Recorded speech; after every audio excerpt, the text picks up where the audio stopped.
Hey everyone, and welcome to the Reload podcast. Along with Nathan Gilsleider and Marshall Scott, I'm Justin Southwell. Hey, check out episode 1 if you missed it last week. We give you a brief intro of who we are and maybe some things to watch out for this season. Marshall, I'm going to turn it over to you real quick because I think you got a brief announcement kind of regarding that. Yeah, if you're watching this, that's probably because that's the only place you can do this. We're working on it, getting it on Spotify, getting on an Apple Podcast. There's things you have to submit. I've never really had to do this before. It feels like Spotify is going to happen before Apple Podcasts. I'm not going to lie. If there are any other places that you guys listen to, just drop them either in the comments of the YouTube video or if you're watching on the site itself, the chamber link, and I'll start submitting things for those as well. But yeah, thank you guys so much. A lot of positive feedback. I'm sure that you guys can attest to that. Makes us want to continue doing this. So yeah, thanks for listening. And we're working on, getting into listening platforms, but for right now, we're just on YouTube. But awesome. Well, let's dive right in. The depth chart came out today. It maybe wasn't what everybody was wanting because there are so many oars across that depth chart. So we weren't really given any definitive answers, but a few things might have stood out to you. So Nathan, what are a couple of things that stood out to you? Yeah, the two things that stood out to me most, number one, obviously everyone looks for quarterbacks and running backs first. We've talked a lot about them, probably the two most asked about position groups. Every single one was an or, and they were numerical order. So Coach Gundy and staff, as vague as humanly possible at this point, and as Marshall pointed out to us, there's no injury reports until Big 12 play. So on brand, Coach Gundy's not going to give away anything for free. And so, no answers there. And then secondly, no Kyron Duhan. So with no injury report, no nothing yet. We don't know if that's an injury situation, which is something that they've done in the past. If there's somebody injured, that's really the only way we've known if they were within line to play that week is if they were even on the depth chart. And then possibly a red shirt. Those are the type of things you look at when you don't see somebody on there. Coach didn't address it on Thursday, so he's clearly still with the program. So we just don't. It's kind of vague there. But those were the two that jumped out to me right away. Nice. Yeah, I feel like I had to throw in the disqualifier of the oars. There were 19 on there, so that's the thing that obviously stands out to everybody. But there maybe are some certain oars that stood out to you, Marshall. Yeah, obviously the quarterback one was, I don't think anybody expected to learn who the starting quarterback was via a depth chart release. I think that would have been like the craziest, you could have won big in Vegas if you would have bet that. I was a little shocked that every running back got an oar. I thought there'd be oars in there, but I thought there'd maybe be like, all right, these two are oared and then these three are oared. This just, they're all oared. Yeah. So I thought those were interesting. It's almost easier to look at the guys who aren't oared in terms of starters. That's Josh Ford, that's Oscar Hammond. That's right. 2 tight end spots were listed on there. I'm sure there were more than 11 positions available, but 2 tight end spots. Christian Fitzpatrick, the wide receiver from Marshall. Sam Jackson, the wide receiver from TCU/Cal/Auburn. Nuku Mafi, redshirt freshman, starting at right tackle, which we sort of talked about last week. Noah McKinney at right guard. Bob Schick at left tackle. Markel Samuel at left guard or at left tackle. Jaleel Johnson, Iman Oates, Parker Robertson, which I thought was kind of a surprise given all the guys that they have brought in. The former walk-on keeps his spot. He played well in spots last year for sure. Wes Paul at punter, Logan Ward at kicker, and then Shea Frybaum at long snapper. So, even like you could look at all the oars and be like, well, we didn't learn a ton, but I think there was a little bit there. We got some confirmation along the offensive line, the defensive line, Jaleel Johnson and Iman Oates. Those are 2 guys that you feel pretty good about starting. Nathan mentioned the names missing. Some other things that stood out to me. There's a true freshman on the receiver roster, and Royal. I looked at the pronunciation. I think it's Capel. I think it's not Capel because I want to say Capel. I think it's Capel. He was in an oar for his second string on the slot receiver spot. His 3-star guy out of Texas had early offers from Oregon and OU and stuff like that. So I think that's something to be excited about. Jacoby Oliphant Jr. Came to Stillwater last year as a cornerback and is now listed as a linebacker. So I think that's sick. That's awesome. Yeah, like 6'4", 215 is what he's listed on the roster. So he's definitely been growing. And then another spot, that star spot, which is essentially a nickel corner. Kenneth Harris got put on there. I think he spent 3 or 4 years at Arkansas State. Mhm. Then he comes to Stillwater and really hadn't played a ton outside of special teams, and now is him and Landon Cleveland sharing ore for that starter at the Star. So those are sort of things that stood out to me. There's like little bits and pieces that you can kind of grab onto despite all the ores. And I felt like tweeting the depth chart out today, I felt like I saw a lot of people upset that there were so many ores, and then I saw people upset that some certain guys weren't on the depth chart at all. So it's like, well, what do you want from me? Like, do you You want can't make everybody happy. Yeah. One other thing that stood out to me on there was Freeman, number one punt returner. When he was at OU, he jumped onto the scene with his punt returns, and he had some muffing problems, and they ended up moving him off of it because of it. That was a couple years ago. Clearly, he's electric, something we've talked about in the past. And then you got Sam Jackson. You saw him get the kickoff return, right? So now you got both those guys on KR1, and then flip-flopped where Freeman is PR1 and Sam Jackson's PR2. So it's pretty clear who the electric athletes they want at the returning spot are. I thought that was pretty interesting. And then you brought up a good point with the O-line. Of all the positions, the continuity that means the most, and most people that know this, right, when you watch the game, it's the offensive line. So I really enjoyed that these coaches didn't jack around. I said, hey, here's the four guys. You obviously have the ore with Kowicki and Carpenter at the center position. But outside of that, this is who we're rolling with. And I think it's probably a position that maybe will struggle early on because of how much little time they had together as a group. I'm glad to see them try to establish the ones there, and so we can get moving forward and grow as a unit.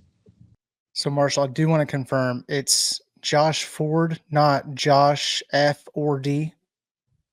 Did I mess up somewhere? No, that's the joke though, because all the ors. Oh, Josh. Okay. Josh okay, F okay, or okay. D. I don't know. All right. Not bad. I'm Not gonna throw the bad. dad jokes in Not there bad. from Not time bad. to Not time. bad. Okay. One quick question for either of you on this one. With there being so many ors, does that give you any confidence that we have so much depth that you got guys that are still fighting for this position? I think yes and no a little bit. I think some of it's more so just like, hey, they're not going to give anybody any advantages by saying who's going to play where. I think that's some of it. But I think we've talked all off season about, the way that they hit the portal and sort of the depth that they've got. One question I had was at linebacker. Turns out they're going to put a corner there. So I think the depth is good, but I also think maybe there's a little gamesmanship going on of like, hey, we're not going to tell everybody who's starting right away. For me, I actually think it's a little bit of the opposite. On the positions, and you named them, Marshall, that don't have it, I'm much happier with the amount of that there was. In the past, Coach Gundy has done a lot of ors, like especially at the wide receiver room, a lot of that we don't really know yet. But you've got guys, especially new guys, that have said, hey, boom, and Coach feels comfortable stating these are my ones, which is something that I wanted to see. It means these guys, we need Fitzpatrick to step up. We need Sam Jackson to be electric. You need those things. So to your point there, yes. Running back, I mean, I don't know if you guys listen to local radio here, but Coach Gundy's brother does a spot a couple days a week and essentially said you can take that thing and throw it away because he feels very comfortable knowing who's going to be quarterback and running back just after only going to practice a few times. So to Marshall's point, I think there's some gamesmanship there and we didn't expect anything to happen. But I do think the coaches have a very good feel, especially at the running back room, what they want to do there, because there's some differences in individuals and where you want to put them at. So I think that's kind of it's a nothing burger for me. All right. Well, before we dive directly into UT Martin talk, I wanted to talk a little bit about kind of the most intriguing storylines that we've got coming up for this game on Thursday. Marshall, I'll start with you. Is there something that you're most interested in seeing play out on Thursday? Yeah, so we all expect Oklahoma State to win, somewhat control this game. UT Martin, a good FCS program. I sort of started to dive into them a little bit more the last couple of days. But things I'd like to see is Oklahoma State establish the run. We talked last week that they weren't able to do that against Tulsa, and that maybe should have been a red flag for sort of how the rest of the year would go. And then stopping the run. It's like the rules 1 and 2 of football: run the football, stop people from running the football. We don't have to go over the struggles that they faced from a run defensive standpoint last year, but you'd like to see guys in run fits. You just like to have a guy in every hole. So that's important. And then just establishing some sort of run game. You got 5 running backs, and then obviously this new offensive line working together. I think this is maybe, given the competition level, a time to build confidence, sort of try to bully an opposing team. And I don't know what it's like down there for you guys, but it's been raining up here all day, and it's supposed to sort of rain all week. So that's sort of what I'd like to see Oklahoma State do this game. And I think that made me feel a lot better than, maybe I was before this week, if they can establish a run and stop the run. Yeah, for me, I think the clear, obviously, is going to be quarterbacks, right? Everyone's going to be overanalyzing. Are we able to tell from a coaching standpoint, like there's two clear play types that you're going to be calling for both of them? Or is it one system where you can kind of see them running the same thing?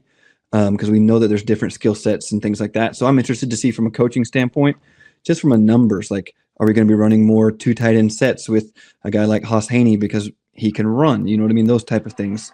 What are we looking at from a coaching perspective? And then to stay on that same vein, for me, it's the defense. We saw so much and so many things that are different. And we know how much different this is going to be. Marshall's talked about it in a lot of his pieces on the site, how different they talk about the coaches are from year to year, especially on the defensive side, how much harder they're coached, the things that are not allowed, those type of things, the structure. So those are the things that I want to see. Obviously, you look at it from an athlete perspective, but from a broader view, I want to see because they're going to stay vanilla. So don't be expecting these gigantic changes right on. They're going to be going to base plays, things that they've worked on for the last 8 weeks. So I want to see, what does the value, like what does Oklahoma State defense look like? What are we going to hang our hat on? What is our base? We know what Grantham's done in the past. And then same thing from an offensive perspective. We know what Meacham's done in the past, some of the things that he's utilized. What does that look like with our current personnel? What are we going to be hanging our hat on? Balanced, air raid, run heavy, those type of things. You're not going to get a ton of answers from week 1, but I do think you are going to see, to Marshall's point, if you believe in something as a unit, like this is how we're going to win, you're going to kind of be bullheaded in a game like this and say, regardless of what you're showing me, this is who we are and what we do. And so I think we're going to get some answers from Oklahoma State, from these coaches, on what we want to do with our given personnel this season. Awesome. Well, let's dive into some talk about UT Martin, a show that they are members of the Ohio Valley Conference. Their head coach, Jason Simpson, is entering his 20th season. He has a career record of 124-92, so a 574 win percentage. He's also the dad of Alabama quarterback Ty Simpson, who won the starting job in his 4th year on campus in Tuscaloosa. And because our game is Thursday night, he gets to turn around and see his son make his first career start against Florida State on Saturday. That's pretty cool. UT Martin outside linebacker Nadrian Desidaire, number 16 on their team, spent 4 seasons at Oklahoma State, playing in 21 career games from 2019 through 2022. He graduated from OSU with a degree in business finance. Additionally, running back Siona Valahi is Ceci Valahi's cousin. There you go. A couple little ties there. I tried to find some film on him. Believe it or not, they played Kansas State week 1 last season.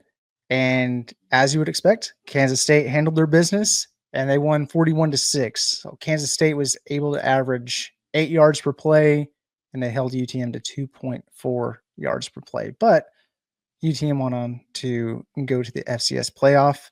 They won a game there before losing to the eventual champion.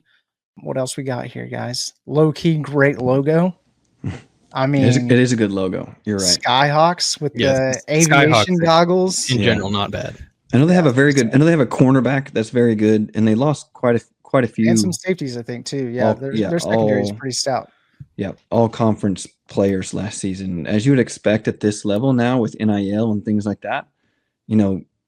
Guys are going to be using this level to try to make that jump. So anytime you have an all-conference performer or something like that, I think more and more we're going to be seeing these guys going right into the portal, trying to go to a place like Oklahoma State or someplace, Kansas State, something like that, right? These guys are going to be trying to get that 1 year that they have left, because that's your earning power. You've shown that you can produce at this level, and you're just going to keep trying to prove it, because that's the only thing that you can do. And quite frankly, unfortunately for them, they're not going to be able to compete financially. So their turnover is going to be very high, and we kind of see that when you look at their roster. And something that I went back and listened to a couple of his interviews. UT Martin has won at least a share of the past 4 conference titles that they've played in, run outright in 21, shared with Southwest Missouri State in 22, shared with Gardner-Webb in 23, and then shared with Tennessee Tech, Tennessee State, and Southeast Missouri State. I don't know what happened in the Ohio Valley last year, but 4 people got champions. 1 true champion, except 4 champions. So that was something. That's a it's a it solid, just means more. Yeah, that's a solid team, and I'm gonna try to not, given all of the new stuff that Oklahoma State's got going on, I'm gonna try to not overreact if this game doesn't start as hot as maybe Oklahoma State fans would want it. I went back and looked at the past 4 games against FCS teams, Oklahoma State's, and then I thought back to that Missouri State game in 2021. They won by 7. Missouri State was like driving at the end of the game, and we were all like, this isn't right. Like they're not gonna score and go for 2, and then this is gonna be Central Michigan all over again. So and then UCA in 23 was a 14-point game, so still sort of close, but with what they did to South Dakota State, who's elite FCS program last year, I'm not totally worried about this being a close game, but I'm going to try to temper my expectations just with all the new that's going on in Stillwater. I'm going to try to not, this is me saying this here, and we'll see what happens when I write 10 thoughts after the game. I'm going to try to not overreact if this game is a little closer than I expect. Yeah, I think, and this is no disrespect to UT Martin, but I think as an Oklahoma State fan and in general, when you're looking at this game, there's very little about this game that has to do with UT Martin, right? This is Oklahoma State, our athletes, the new things we've got coming in. That's what this game is about. And that's what I think one thing we've seen in the past, which has been a problem to some of those games that Marshall brought up, is as Coach Glass always likes to say, like, we didn't bring our own jazz. You came out flat. You didn't do what you're supposed to do. You didn't out-athlete them. Your scheme stunk. You kept them in the game. Hey, they play football too, right? And a lot of these kids are very good football players. And the difference between where they're at right now and where some of these players and these athletes that Oklahoma State's going to be putting out there, it's not that big, right? So you need to go out and prove it. And this is about Oklahoma State. This is about resetting, right? This is about setting a tone for what you want to be for the rest of the season. And this is your first opportunity to get out there together. So they need to bring it, and they need to show really Oklahoma State fans, as you can imagine, like the apathy and some of the things.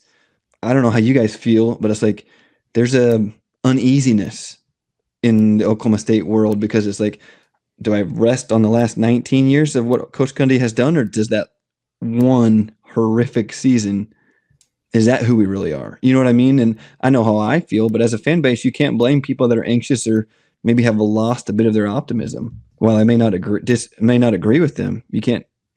It's completely understandable. And sort of like Nathan mentioned, there might not be a more time for motivated FCS players playing FBS players than the transfer portal era.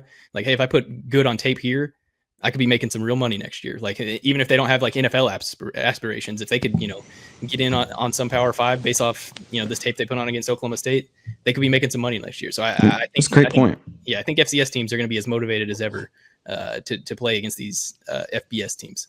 No doubt.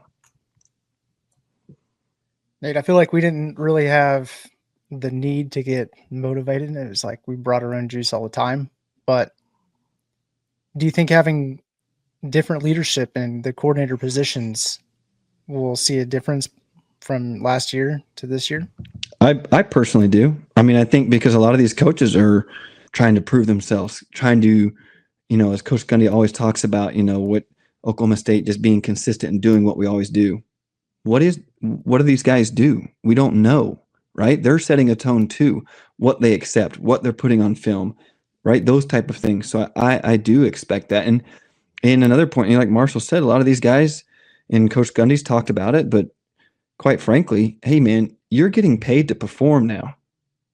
And so the expectation and the discipline in what coaches are willing to take because, oh, well, he's a redshirt freshman, yada, yada, yada. Hey man, guess what? In December, I'll just go spend $300,000 and get somebody to replace you. Like, this is not, as much as I don't like it, that's just the reality. So I do think that there's hopefully a heightened sense of urgency, if not only because of the coaching staff, but because of each individual player now that you're on a performance scholarship. is essentially what you're on right now, and you're getting paid to play a game, and that's just a fact. And whether we like it or not, that's how it is. The Reload podcast is brought to you by Brewster Consulting Group. Do any of these sound familiar at your company? Our processes are manual and inefficient with no documentation. Our data reporting takes forever and isn't accurate. We hear all the hype about AI, but have no clue what it actually means for our business. Our projects always run over time and over budget. If so, talk with our friends at Brewster Consulting Group. They help build organizations that run like well-oiled machines with clear processes, reliable data and reporting, and technology that actually works for you. Their team of Six Sigma black belts, PMP certified project managers, and seasoned data engineers have delivered solutions that are built to last for local clients like the Tulsa International Airport and Medify. They've also delivered solutions for large international enterprises like DP World. Even better, Brewster was founded and is run by a proud OSU alum and season ticket holder. Learn more about them at www.brewsterconsulting.com or learn more about their methodologies by connecting with them at Brewster Consulting Group on LinkedIn or YouTube. All right, guys. Well, let's dive into some predictions. And I want to start with the players of the game. So give me one guy on offense, one guy on defense who will be our player of the game. Marshall, I'll start with you. Yeah, so going in theme with me saying I want Oklahoma State to establish the run, I was trying to think it's a wet night in Stillwater. I'm an FCS defensive lineman. Who would I want to tackle the least? And I think that answer was Trent Howland, just because he's massive. We put out some predictions on the side earlier today. He's not my pick for leading rusher. I gave that to Rodney Fields season long. But I think in this game, Trent Howland, he had a ton of yards per carry. Like his yards per carry last season, like 5.4, which was good considering Oklahoma State wasn't really all that good running the ball. So that's my pick there. Defensively, it feels like a game that a defensive lineman could wreck house. Should be able to wreck house. And I'm going to go with who I picked on the site to be my year-long defensive MVP, and that's Jaleel Johnson. Again, based solely on Iman Oates telling me he's going to be a problem this year. So if he is going to be a problem this year, I imagine he'd be a super problem for an FCS team. So that's where start with week one. That's right. I picked the quarterback that I think is going to be coming out there on the first play of the game. So I've got Haas Haney. I really think that, especially in the game like this, like his speed, those type of things, like he could come out of there. I know he's not, I would fully expect multiple quarterbacks to play. So I don't know if his numbers are going to be electric, right? But I think he's the kind of guy that could throw for 150 and run for 75 in 2 quarters of play. You know, like I think that's something that could realistically happen. And then on defense, to your point, Marshall, if the D-line does their job, I think that's when a linebacker could come up and have 20 tackles. And I don't think that you're going to see, regardless of the score of this game, guys coming off the field because we don't know what we don't know yet about this team. So I think a guy like McCoy at linebacker is going to have a lot of tackles. And if he does, then that means the D-line is probably doing their job well because they're eating up double teams and he's shooting through and doing what he does best and what the reason why he got picked up by Oklahoma State. So, yeah, Haas Haney on offense and McCoy linebacker are my 2 picks. That was interesting.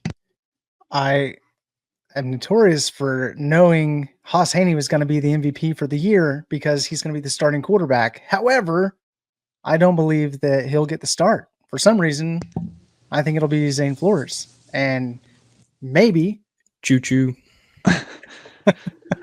Maybe it's just because I'm looking ahead a little bit. I shouldn't be doing this, but I am. I'm looking ahead to Oregon, and I think that why put stuff on film for Oregon? We're probably not even going to see Haas Haney that much. We're going to keep that speed close to the vest.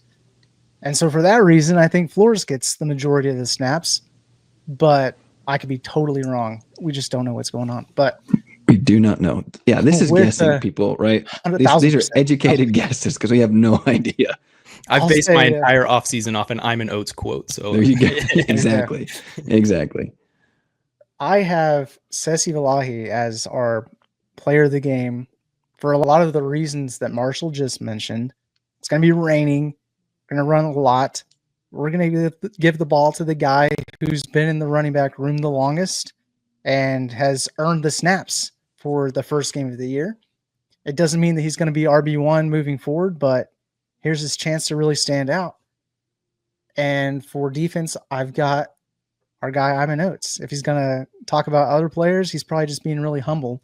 And I think he's a big dude who can step up in a big way in this game.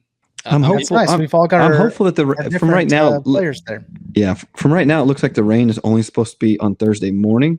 Okay. So solid. Hey, let's cross, because I think that Tuesday, Wednesday, I think it's supposed to be like an all day thing. So if we could just like cut it off at noon, that would be fantastic. That would be amazing, because we'll have nice weather, be able to throw the ball a little bit. Yeah, right, exactly. We need to see this. Absolutely. Sorry, I didn't mean to talk over you, but no, it's all good. We're figuring it out. All right, predictions. So how about game score overall? Like you said, it's looking like rain.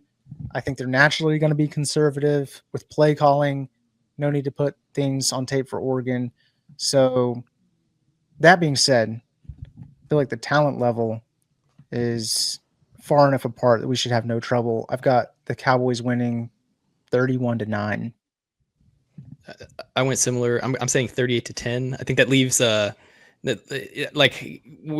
we've heard about Grantham's defense is a lot of blitzes. You got to imagine game one, maybe one of those gets a little haywire. It leads to a big chunk play and touchdown.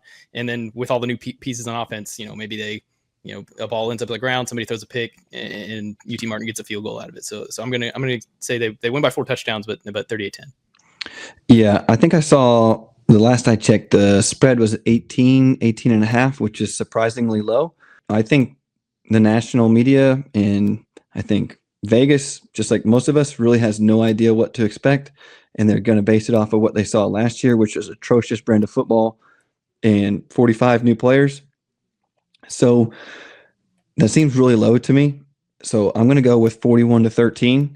And, as something I'll get into here in a little bit on some of these questions from the chamber that we're going to poke into, but I really hope and we should be able to physically do what we need to do and get the job done.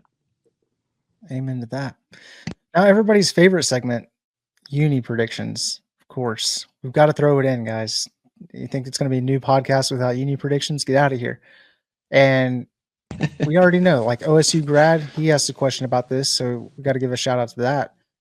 I noticed, though, that on the schedule, it's listed as Throwback Thursday. I have no idea what that's about, but you can't say that and not wear a throwback logo, right? Now, I understand they're typically reserved for homecoming, but over the last 10 years, we've just about run out of all the different options we can do for homecoming at this point. So one helmet I've wanted to see was this faux back that we wore against West Virginia in our first homecoming where we had a throwback helmet. The Bronc Rider, okay? We've worn it one time, but the ratio of merchandise sold to games worn proves just how popular that logo is and how we need to see it more. It's wild to me that a logo so beloved has only appeared one time after all these years. So bring it back. It's time. But realistically, I don't think it'll be a throwback logo like that. I think it'll probably just be your standard white, orange, white with Patriot Pete. So that's my official prediction. But Marshall, what do you got? Yeah, I think I am going to lean throwback. It maybe not as exotic as that. I just think, I don't know what we call this, but little O, big S, little U, the one that they wore for the Texas just homecoming. The retro brand. The old brand, yeah. The bubble brand. The OG brand. Yeah, so I think white, orange, white in that, but I will flip out in a positive way if the flaming OSU pops up there. Just like for me, I think it is an ugly logo, but I think it would be fun for one night only against UT Martin in the rain. Who cares? So yeah, I think I'm going the retro logo, white, orange, white, but I would love the flame OSU. Okay. Hilarious. Yeah. So I was along the same lines with you, Justin. So I went white, orange, orange with Bronc Rider. Oh, snap. Let's go. Because I thought, okay, one of my all-time favorites was OG against the Texas game when we went throwback, right? I think it was white. Was that white, orange, orange also? White, orange, white. White, orange, white, right? So I thought, okay, can't do that one again because we've already done the throwback. I mean, you can't. Personally, if I could go that one with Cursive Cowboy every week, I'd be good with it. But so for this game, because they went out of their way to say Throwback Thursday, I just feel like they're going to go back farther, and they're going to go with Bronc logo. Nice. Bronc. What do you want to call this? Ride 'em, Bronc I had it Rider. as Bronc Rider. Yeah. Okay. All right. Old Bronc logo. So white, orange. I know White, that I'm orange, getting orange. older. I turn 30 next month, and I know that I'm getting older because I appreciate white, orange, white much more than I did like while I was in college, for example. That's the sign crisp. of age. Yeah, Where I'm well, like, let's welcome just to go the back to what club. they always Yeah. do. Yeah, exactly. You're catching on.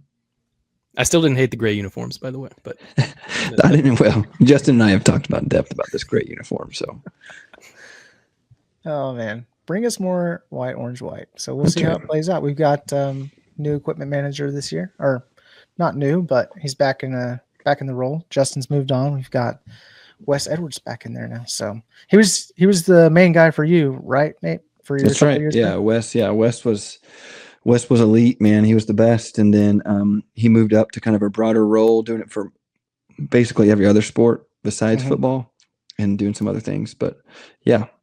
Well, So- my point though is, he ducked out doing basketball and things like that before all the uniform combos. So he's used to white, orange, white for home, white, white, orange on the road, the occasional all white on the road. But he's got a lot of different options to work with. Or do you think he's just going to stick with the basic stuff? He's got Yeah. he's got the power now. Yeah, what a lot of people don't understand too is like, before we had our big rebrand and things like that was years in the making. So Wes was still a part of that, right? And he knows all about that world. And yeah, I love Wes. He's big fan of his, man. He always treated me fantastic, and whenever I came back and worked out, he always hooked me up with some swag boxes and things like that. So big fan of his. Gotta love that. Alrighty, let's head over to some questions in the chamber. Of course, gotta mention it again. If you're not subscribed to PFB Plus, be sure to do that so you can ask your questions and we'll get to them. Stevenson, Nate, I'm going to give this one to you. He says, week 1, following a dreary previous 9 months inside the program. I would say it's safe to assume a win is expected, but what needs to be seen on the field to help right the ship? A blowout? Disciplined football? Being able to run the ball? What measurables will you guys be looking for during the game? Yeah, I think when you look at week 1, I don't think it's realistic to be talking about like, air free, no MAs, that type of football, and especially now more than ever with the amount of change that we've got and we're seeing from players every year in and out. But the thing and you guys hinted at it, and Marshall talked about it a little bit earlier, and we have done a really poor job of this in years past in these type of games, is establishing physicality on both sides of the ball and doing what we need to do. I think one thing we talked about last year when we look at early in the season, not really the Arkansas game, but you're looking at even South Dakota State game and then even the TU game, our inabilities to run in those games was such a red flag. And you've seen it in previous years. You brought up Central Arkansas, even the South Alabama game. But that's what I'm looking for. I'm looking for physicality on both sides of the ball, lining up, staying vanilla, and still having great success. And when you look out there, you should be able to see a difference in the athlete. You need to be able to look out there and say, hey, they don't have a guy like Sam Jackson. Their quarterback can't run like Haas Haney. Caleb Hicks looks like the second coming of Thurman Thomas against these kids, right? That's what you need to see. Yeah. Those are the type of things that you need to see in this game that I'm looking for to say, hey, we go into this Oregon game, we've got athletes that can compete, whether we win or not. And that's going to be what we're going to be looking at for going into this season, because you hear a lot of it. You've heard Coach Gundy talk a couple times now. You hear guys that have been to practice. Marshall talks about it some, but you hear, hey, this defensive line looks 180 degrees different than what previous years of defensive line looked, just from an athlete, size, speed. You've heard the same about this running back room. You've heard quarterbacks, right? We've never had a Haas Haney, or at least not for quite some time, be able to run and do those type of things. You need to see it manifested on the field. There will be errors. There will be problems. But what I'm looking for is, are you bringing the party? Are you the hammer or the nail when you meet in the middle? Which one are you going to be? Because this is where you set the tone. You got all these new coaches that are saying, hey, this is what we are. This is what Oklahoma State football is. And that's what you need to see. Regardless of score, you need to see domination, and you need to see guys flying around and being the better athletes. There's going to be issues, like I said, but that's what I'm looking for is guys that are going to come out, they're going to be the hammer, and they're going to say, this is who we are, this is what we do, come and stop it. Good stuff. Next one here from, looks like Bramos. I'm pretty confident that's B. Ramos. But he says, what are the Bramos? Bramos. What are the odds Freddie Brock has a Jaylen Warren type of impact in his final college year? And I always throw out, anytime there's odds, I always say 6-1. I got that from Jim Halpert from The Office. So that's what I'm going with. But no, I was actually looking at some of the comparisons with Freddie Brock's 2024 game log. He had 5.4 yards per attempt. Now, I get it. He's at Georgia State, different level of competition. But the fact that he's able to put over 5 yards per carry on, I mean, that's higher than what Jaylen Warren had in his breakout year in 2021. He finished with 4.8 yards per carry. He ended up with 256 attempts for 1,216 yards and 11 touchdowns. Compare that to 151 attempts for 819 yards, 8 touchdowns. So I think that the foundation is there. It really just becomes a matter of, does he outright win the job? I think with the amount of depth that we have at running back, I don't see that necessarily happening, but his impact can be made in the same type of way where he's coming in and making these touchdowns. And you got to remember too, in 2021, Jaylen Warren got off to a terribly slow start. He really didn't break out until game 3 against Boise State. His first game, he had 6 attempts for 9 yards. So, you know, that was against Missouri State. We were just talking about that game, Marshall. So that doesn't necessarily mean that if he doesn't have a great game in week 1 against UT Martin, that he's just not going to be good the rest of the year. Yeah, I sort of agree with you in that. I just don't know that the carries are there. Jaylen Warren had 256 that year. You know, with all of the running, even if Freddie is, you know, emerges as the best guy in that room, I just struggle to see him having that many attempts compared to, you know, with all those other guys. And then I looked at the rest of the room, and, you know, it was Dominic Richardson, who is going to be starting at Tulsa this year. So that's like, you know, a solid starting Division I running back. That's not bad. Des Jackson, he had his moments in Stillwater. A young Jaden Nixon, going to be starting at UCF. So it was a stronger room than honestly I remembered Jaylen Warren sort of emerging in. But Freddie Brock got here, you know, past spring. All those other guys are there. So I just sort of have a tough time seeing him have that many carries. I think he can be a part of this offense, but Jaylen Warren level impact, I'm not sure that I see that, which is saying a lot. You can't just, you know, that'd be beautiful. Everybody wants to have a Jaylen Warren. Absolutely. Impact. We'd love to see it though. Yeah. Yes. All right, Nate, I got another one for you from John Laxative. What do we need to see from each quarterback in the UT Martin game to confirm either as the full-time starter? Example, Zane completing over 70%. Haas making good decisions. Just want to hear your takes on what they need to prove. Thanks. Yeah, I think first and foremost, you need to be able to show that you're controlling what's happening on the field. Like, you're not overwhelmed. You're getting guys in and out. You know, somebody's not lined up properly. You get them off the ball. You get them on the ball. You know, you get guys in motion. You get guys in and out of plays. You know, if there's audibles, there's checks, there's those type of things that you're looking for from a coaching perspective of, hey, can you get out? Can you run this smoothly? Can you not have errors? And then, you know, I don't know if it's necessarily a percentage, but I think one thing that I look for, and we really saw drop off hard last year from our offense, is being able to throw with anticipation, not wait till guys get open. Wait, you know, make those throws, that, you see a guy breaking open. And one of my favorite sayings that our wide receiver coach always used to say is like, hey, if you're even, you're leaving, right? So if you've got a 9 ball, you guys are even at like the 9 to 10 yard spot, you throw that ball because you're going to beat, because he's got to turn and open his hips and run with you. You need to see quarterbacks that are being able to see that. And we also need to, honestly, we need to take a deep breath. Neither of these guys has thrown a forward pass in college yet. And while their talent is there, they're going to make mistakes, and that's okay. But from a coaching perspective, if you do throw a bad pass, or you do throw an interception, you maybe fumble a snap, you learn from that and you don't do it again, right? You can't have these compounding errors. I think one of the things, and Marshall, don't take offense, one of the things when you look at the Spencer Sanders era, one of the things that really, if it was Rudolph, I was going to take offense. No, but one of the things that, really drove me nuts about that was compounding errors. If he fumbled once, typically he had 3 turnovers that game, or if, he could have fallen on a ball, he tried to pick it up and scoop and go. Those are maturation issues.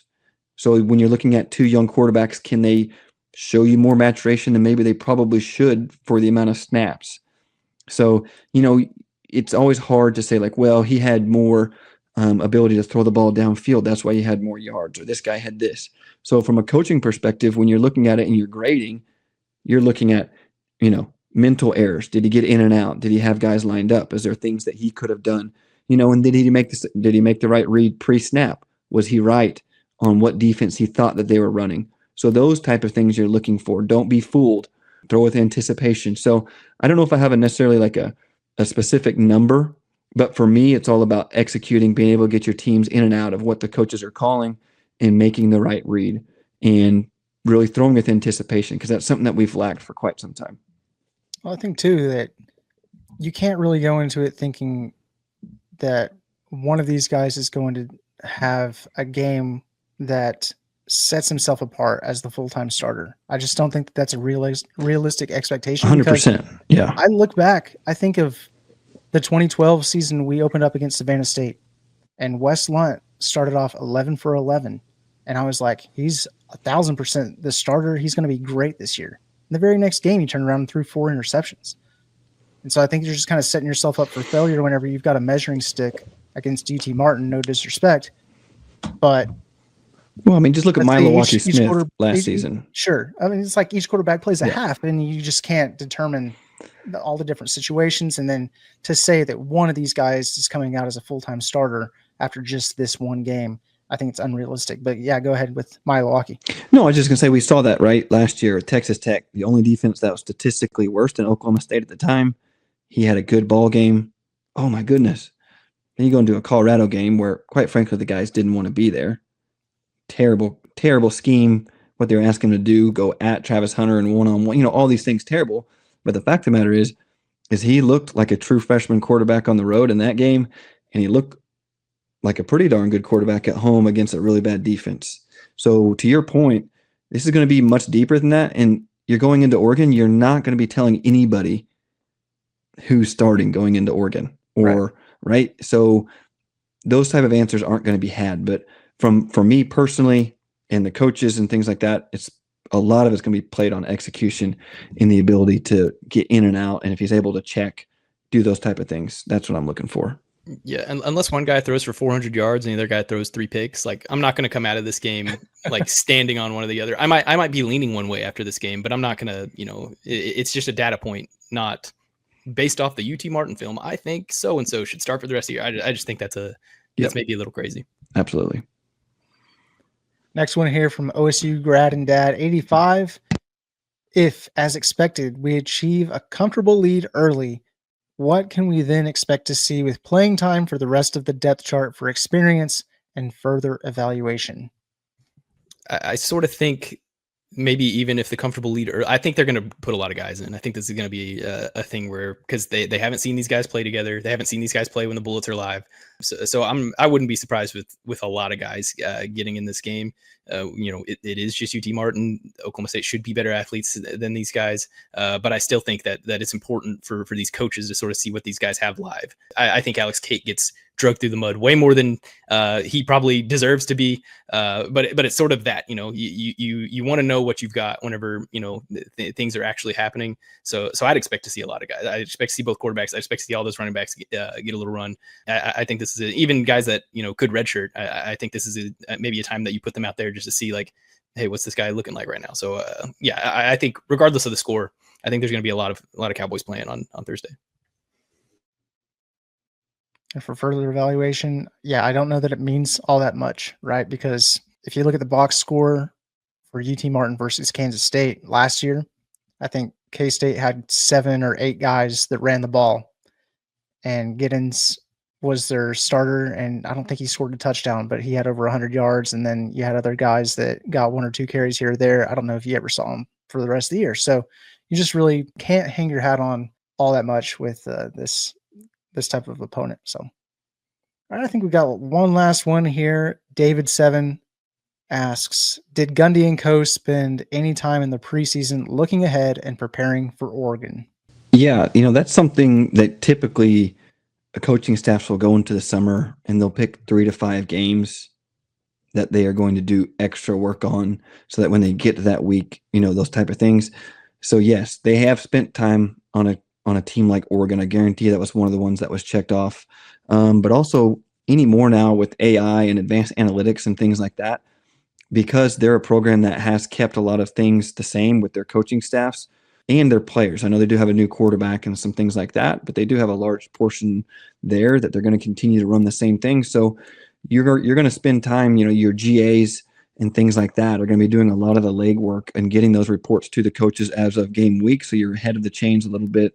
You do know like what they like to do in certain groupings, what they like to do on defense, offense, things like that. So, I think probably now more than ever with player movement, some of that stuff is going to be overblown on what coaches are saying, the amount of work that's done, because you just don't really know, right?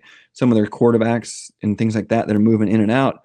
Hey, if this guy can run, the last guy couldn't. They could be completely different things. But I do think for a team like Oregon that has an identity, that's done a lot of the same things over the last couple of years that's made them so successful, yes, there will be some legwork done for them. But quite frankly, I don't think any of the coaches has asked for that. None of the position coaches or anything like that want anything to do with that. This is where the GAs and the advanced analytics departments come in, put together their files, and then when you get to that game week, boom, you're off and running. Yeah, I don't doubt the scouting has changed much of it, but I imagine Oklahoma State right now is so focused on Oklahoma State that, not that they don't have time, because like you mentioned, there are definitely people, looking at every angle for many games. But I'd imagine right now that Oklahoma State is a little bit more worried about, all the guys that it's got that it hasn't ever seen play before. Yeah. Some guys yeah, exactly. And I think you guys brought up a good point on that last question. But I think to your point, the positions that aren't oars, I expect to see 2 to 3 straight quarters of those guys playing. Offensive line, I don't expect to see a whole lot because we don't know what we have with live bullets. We're going into a game with Oregon in week 2 with an offensive line that hasn't played together, wide receivers that haven't played together, quarterbacks that haven't played with their wide receivers. And I mean, I think we saw this 2 years ago, especially. Hey, balls come out of guys' hands differently. The timing is different. Where the windows they like to throw out of are different. Does one like to throw on the run? I think we even saw that, especially last year with a left, or 2 years ago with a left versus a right-handed quarterback. It is way different. So these guys need to get as many reps as possible with these quarterbacks. Same with the line. Yeah, while I do expect a lot of guys to come in and out, I do think the quote-unquote starters will be out there for a significant time, regardless of the score. Awesome. Well, we are looking forward to it. Obviously, everybody's fired up about it. Thank you guys for joining, for listening to this pod. We'll catch up with you after the UT Martin game on Thursday. So we'll probably be back on Friday to give you a recap of that game. Go ahead and like, share, subscribe to show your support. We'll see you next time. Keep those pistols firing and remember to reload. Go Pokes.